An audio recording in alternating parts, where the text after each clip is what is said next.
Сәлеметсіңдер ме оқушылар? Қазақ тіл сабағын бастаймыз. Бүгінгі тақырыпты табу үшін суретті ребусты шешіңдер. Сөз деген сөздің соңғы әрпі, көйлек деген сөзден мысық, машина, үш, шелек деген сөзде алдынан және артынан бір әріп аламыз. Парта сөзінен алдынан екі әріп, артынан екі әріп аламыз. Із деген сөзде соңғы әрпін алып тастаймыз. Сол кезде біздің тақырыбымыз шығады.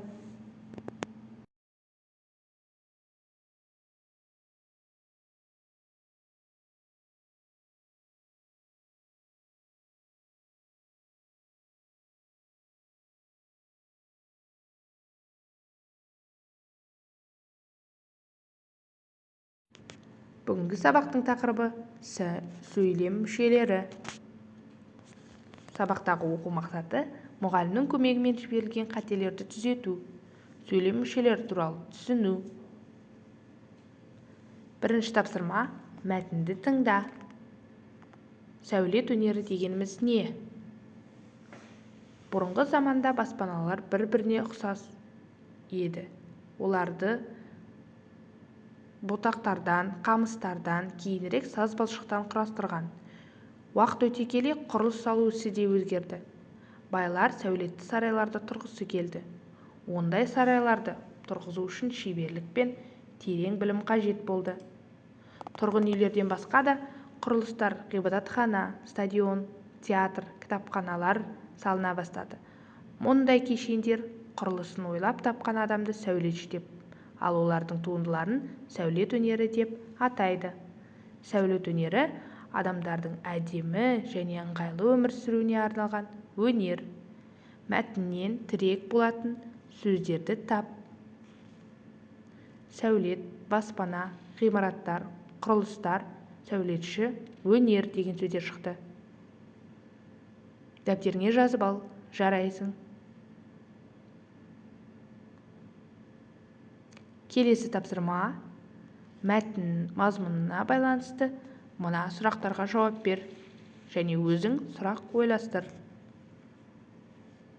Мүмкін болатын сұрақтар: бұрынғы заманда баспаналар нелерден салынды?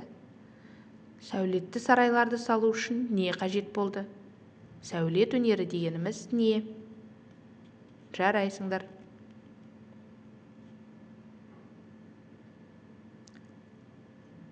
Дәптерлерімізді ашып, сәулетші деген кім? Сұрағына мәтін сөздерін пайдаланып, жауап жазып көріңдер.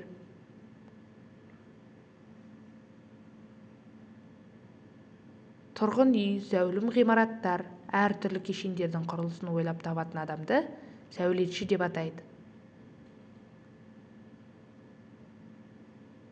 Ары қарай кеттік. Оқулықтың 97-ші бетін ашамыз. Сөйлемдердің тыныс белгісін дұрыс қойып жаз.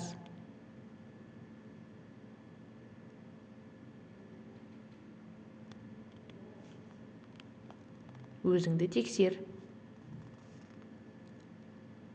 Адамдар баспана салды. Баспаналар бір-біріне ұқсас болды. Кейін тұрғын үйден басқа да құрылыстар салына бастады.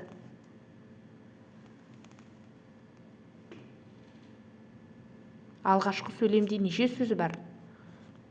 Сөйлемдегі әр сөзге сұрақ қой. Жарайсың.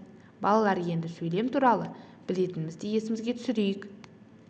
Және дәптерімізге ереже ретінде жазып алайық. Сөйлемдегі сөздер мағыналық жағынан бір-біріне байланысты болады. Сөйлем бірінші бас әріптен басталып жазылады.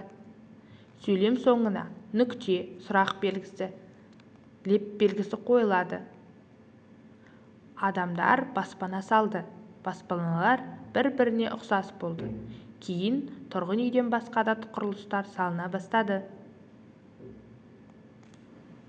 Ереже: сөйлем құрамындағы нақты сұраққа жауап беріп тұрған толық мағыналы сөздерді сөйлем мүшелері дейміз.